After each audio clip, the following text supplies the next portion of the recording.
আলহামদুলিল্লাহ 400টা লাইন টেনে পুরো ফোনটা ওকে করলাম। পুরো ফোনটা বাদ হয়ে গেছিলো, জালকাঠি সবাই ব্যর্থ, আমি করছি। এই দেখেন কাজ করে, ডিসপ্লেও দেখা যায়।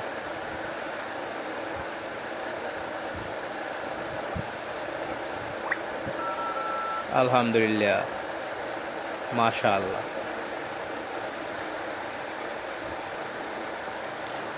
কাজটা আমি করছি জালকাঠি শহরের মধ্যে, জিএসএম হিরো রাকিব ভাই।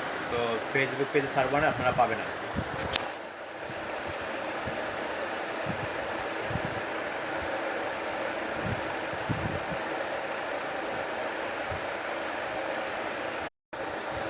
আলহামদুলিল্লাহ 400টা লাইন টেনে পুরো ফোনটা ওকে করলাম। পুরো ফোনটা বাদ হয়ে গেছিলো, জালকাঠি সবাই ব্যর্থ, আমি করছি। এই দেখেন কাজ করে, ডিসপ্লেও দেখা যায়।